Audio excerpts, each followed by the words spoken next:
శరీరానికి ఆరోగ్యం, మనసుకి ప్రశాంతత కావాలి అంటే ఎక్కడికెక్కడికో వెళ్ళాల్సిన అవసరం లేదండి. ఇలా హ్యాపీగా, ప్లెజెంట్‌గా ప్రకృతి చుట్టూ ఉంటే అద్భుతంగా ఉంటుంది కదా! Welcome to I dream. నా పేరు లుంబిని. ప్రెజెంట్ అయితే నేను జహీరాబాద్‌లో ఉన్నాను. మన ట్రెడిషనల్ హీలర్ ఆంజనేయ రాజు గారి హర్బా వ్యాలీకి వచ్చేసానన్నమాట. సో ఇక్కడ ప్రతి ఒక్క మొక్క, చెట్టు, వేర్ల దగ్గర నుండి ఆకులు, అలాగే కాయలు, పండ్లు ప్రతి ఒక్క దానికి కూడా మంచి మెడిసినల్ వాల్యూస్, మెడిసినల్ ప్రాపర్టీస్ ఉన్నాయి. సో ఏ చెట్టు ఎలా ఉపయోగపడుతుంది మనకు, ఏ పార్ట్ ఆఫ్ ద ప్లాంట్ మనము ఏ డిజార్డర్స్కి, డిసీజెస్కి ట్రీట్ చేయడానికి యూజ్ చేస్తూ ఉంటారు, అవన్నీ కూడా తెలుసుకుందాం. సో మన ఆయుర్వేద శాస్త్రంలో ఏం చెప్తున్నారు అవన్నీ కూడా ఆయన నోట్ నుండి క్లియర్గా తెలుసుకుందాం. కాసేపట్లో మనతో జాయిన్ అవబోతున్నారు ఆంజనేయ రాజు గారు. ఆయనతో మాట్లాడదాం. Let's explore everything. అసలు కరోనా తర్వాత ఇమ్యూనిటీ బూస్టర్ అని చెప్పేసి అప్పుడు ఎక్కువగా వాడారు. మనకు అశ్వగంధ అని చెప్పేసి శిలాజిత్ కానీ ఇది కూడా ఎక్కువగా ఉపయోగించారు. అయితే ఫస్ట్ ఆఫ్ ఆల్ అసలు అశ్వగంధ మొక్క ఎలా ఉంటుందో మనం ఇక్కడ చూడొచ్చు. సో దీనివల్ల మనకు ఇమ్యూనిటీ బూస్టింగ్ కానీ, స్టామినా కానీ, స్ట్రెంత్ కానీ మాట్లాడతారు. సో దాంతోపాటు స్ట్రెస్ని కూడా దూరం చేస్తుంది, నిద్రలేమితనం ఉంటే అది కూడా దూరం చేస్తుంది. అంటే ఇన్ని రకాల బెనిఫిట్స్ ఉన్నాయి కదా సార్. సో వ్యాధులు తగ్గిస్తుంది. అవునా? అనేక రకాలు. Okay okay. ఇంకా ఏమేమి బెనిఫిట్స్ ఉంటాయి సార్, దీన్ని ఎలా ఉపయోగించాలి అసలు? ఇది అశ్వగంధ ప్లాంట్ అమ్మా, అందరికీ దుంప గురించే తెలుసు, ప్లాంట్ గురించి తెలియదు అనమాట. ఈ హోల్ ప్లాంట్ మెడిసినల్ వాల్యూస్ ఉన్నాయండి, ఒక దుంప ఒకటే కాదు. అలాగే ఇమ్యూనిటీ అని ఏం చేస్తున్నారంటే అశ్వగంధాన్ని కొనుక్కుని తెచ్చుకుని వాడుతున్నారు. ప్రతి హెర్బ్ని శుద్ధి చేయాలన్నమాట. అశ్వగంధాన్ని తప్పనిసరిగా శుద్ధి చేయాలమ్మా. ప్యూరిఫికేషన్ అంటాం దాన్ని, అమృతీకరణ అంటాం ఆయుర్వేదంలో. అంటే ఆ మూలిక ఒక డైరెక్ట్గా వాడుకుంటే ఒక 70% పనిచేసింది అనుకోండి, దాన్ని ప్యూరిఫై చేయడం వల్ల 100కి 100% పనిచేసేస్తుంది. ఓకే, దాన్నే అమృతీకరణ అంటారు అనమాట. ఆ పచ్చి రూట్ దొరికితే కనుక ఆ రూట్ని ముక్కలుగా కట్ చేసుకుని ఒక పొడవాటి స్టీల్ డబ్బా తీసుకున్నామా, దానికి వాసన కట్టి పైన కట్టే ముందర అందులో పాలు పోసుకోవాలి. ఆవు పాలు, ఇండియన్ కౌ మిల్క్. మళ్ళీ బర్రె పాలు పోస్తే పనిచేయదు. ఆ గుడ్డలో ఈ ముక్కలు వేసుకుని ఉడకబెట్టాలమ్మా ఆవిరి మీద.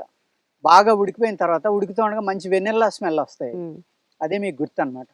ఆ పాలు సగం వరకు మరిగిన తర్వాత ఆ ముక్కలు తీసి ఆరబెట్టుకుని చూర్ణం చేసుకుని తింటే శుద్ధి అయిపోయినట్టే.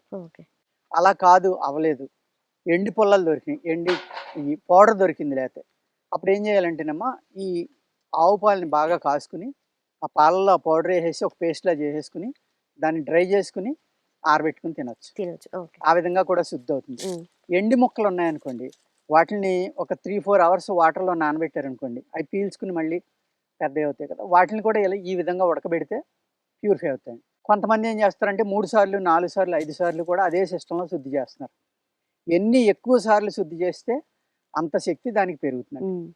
దీనివల్ల ఏమవుతుందంటే నరాలు స్టిమ్యులేట్ అయ్యి నరాల స్ట్రెంగ్త్ రావడమే కాకుండా ధాతు వృద్ధికర ఔషధాలు అంటాం అమ్మ ఇది ఆయుర్వేదంలో. ధాతువులు అంటే ఏంటంటే మెటల్స్ అనేది మీ బాడీలో చాలా ఇంపార్టెంట్ అనమాట.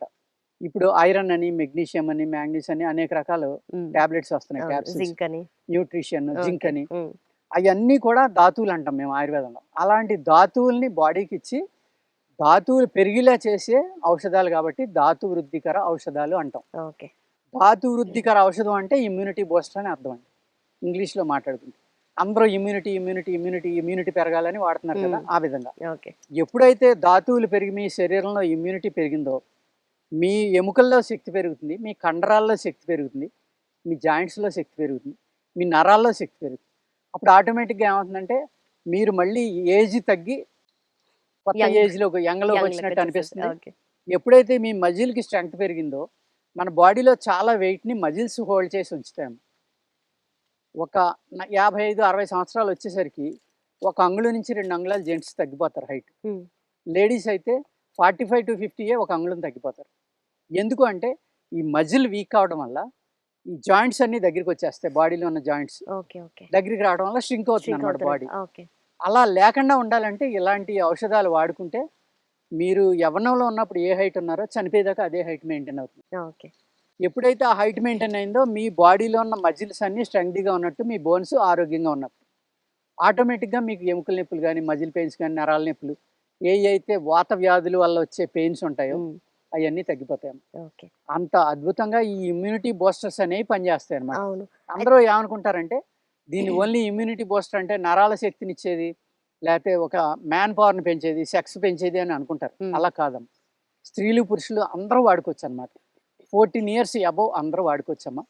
పిల్లలకి వాడకూడదు దీన్ని, ఎందుకంటే వాళ్ళకి బాడీలో అనేక ఆర్గన్స్ ఎర్లీగా రెడీ అయిపోతాయి పిల్లలకి వాడటం వల్ల.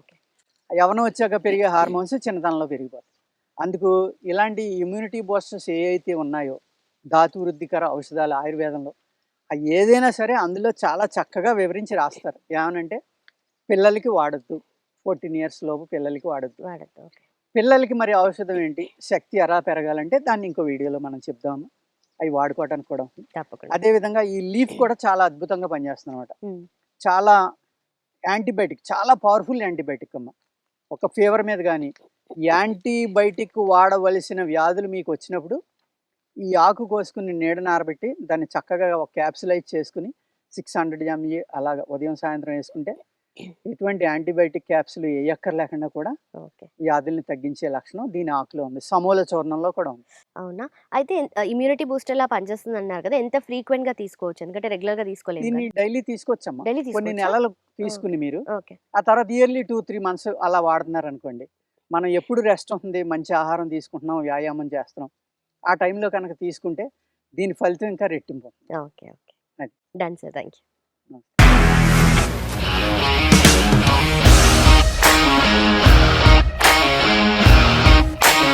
ఇండస్ట్రీలో కమిట్మెంట్ ఇష్యూస్ వస్తే నీకు కూడా వచ్చినట్టు? మార్నింగ్ తీసుకెళ్ళానంటే కొట్టి పడేసాడు.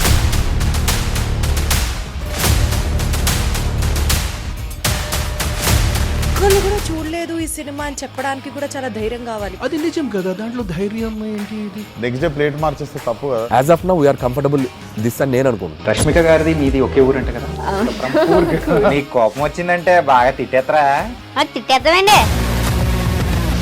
నిజంగా గేమ్ ని ఎలా చేంజ్ చేయగలిగారు? ఏపీఎస్ఎఫ్సి వాళ్ళకి 6 నెలల్లో నేను 6 లక్షలు కట్టా. బిజినెస్ చేయాలనుకుంటే it is as difficult as riding a tiger.